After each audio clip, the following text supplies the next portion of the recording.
In this lesson, we're going to be talking about types of attacks. One type of attack that you'll find common particularly in cases of hacktivism, for example, or cases where people are trying to make a particular point or just be a general pain, is this idea of defacing. Defacing goes back for quite a while. It's the idea of sort of digital graffiti where you've left your mark or your imprint behind so that everybody knows you were there. Primarily a website thing, and it's really just making alterations to something. It used to be pretty common a long time ago to have particular businesses or people or just organizations in general to have their home pages be replaced by this other thing that was along the lines of, hey, I was here and I took over your page. We also have a pretty common one, or certainly has been common over the years, and it's a pretty good path towards quality exploits and high-profile vulnerabilities, and that's buffer overflows. A buffer overflow is a result of the way programs are stored in memory. When programs are running, they make use of a chunk of memory called a stack, and it's just like a stack of plates. When you put a bunch of plates down, when you pull a plate off, you're going to pull the top plate. You're not going to pull the oldest plate. You're going to pull the one that was on top. So the same thing with a stack here. When we're accessing memory, and this has to do with the way functions are called in memory. When you call a function, a chunk of memory gets thrown on the top of the stack. That's the chunk of memory that gets accessed. And you've got a piece of data in memory within that stack, and that's called a buffer. And when too much data is sent and tried to put into that buffer, it can overflow the bounds of the configured area for that particular buffer. Now, the way stacks are put together, we end up with a part of the stack where the return address from the function is stored. So when you overflow the buffer, you have the ability to potentially overwrite that return address, at which point you can control the flow of execution of the program. And if you can control the flow of execution of the program, you can insert code into memory that could be executed. And that's where we get buffer overflows that turn into exploits that create the ability to get like a command shell or some other useful thing from the system where the buffer overflow is running. So that's a buffer overflow in short. We also have format string attacks.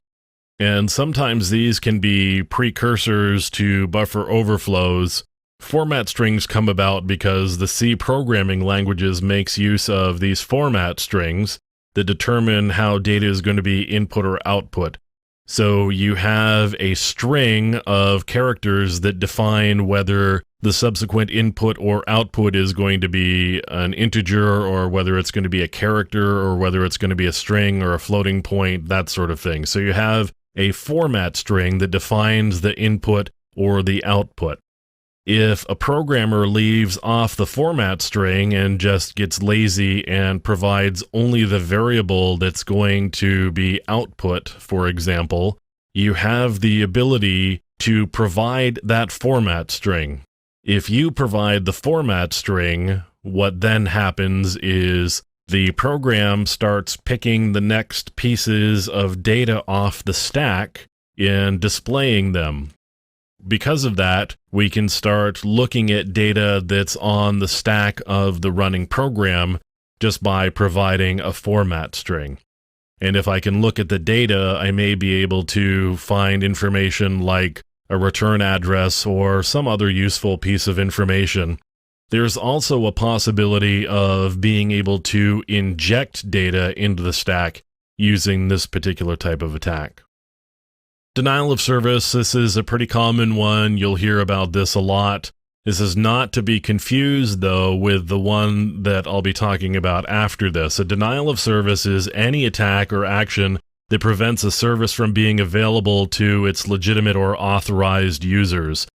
So you'll hear about a ping flood, a SYN flood, a Smurf attack, and a Smurf attack has to do with ICMP echo requests and responses using broadcast addresses.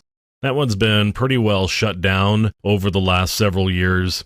You can also get a denial of service simply from a malformed packet or piece of data, where a piece of data is malformed and sent into a program. If the program doesn't handle it correctly, it could crash. If it crashes, suddenly you're not able to use that program anymore. Therefore, you are denied the service of the program, thus a denial of service. As I said, a denial of service is not to be confused with a distributed denial of service, and I know it's pretty trendy, particularly in the media, to call any denial of service a DDoS. Any denial of service is not a DDoS. A DDoS, or distributed denial of service, is a very specific thing. A distributed denial of service is a coordinated denial of service making use of several hosts in several locations. So if you think about a botnet as an example, a botnet could be used to trigger a distributed denial of service, where I've got a lot of bots that I am controlling from a remote location, and I'm using all of those bots to do something like sending a lot of data to a particular server. When I've got a lot of systems sending even small amounts of data, all of that data can overwhelm the server that I'm sending it to. So the idea behind a distributed denial of service attack is to overwhelm resources on a particular server in order to cause that server not to be able to respond in a normal way. The first known DDoS attack used a tool called Stacheldraht, which is German for barbed wire. Stacheldraht came out of some work that a guy by the name of Mixter was doing in 1999. He wrote a proof of concept piece of code called TFN, which was the Tribe Flood Network. The Tribe Flood Network was then turned into something called Trinu, and Trinu was used as more or less the basis for this program called Stacheldraht, which was then used to attack servers like eBay and Yahoo back in February of 2000. So that attack in February of 2000 was really the first known distributed denial of service attack, which is not to say that there weren't denial of service attacks previous to that. There certainly were plenty of them, but they were not distributed in nature, meaning there weren't a lot of systems used to coordinate and create a denial of service condition, and therefore we get the distributed denial of service attack. So that's a handful of types of attacks and some pretty common attacks that you're going to see.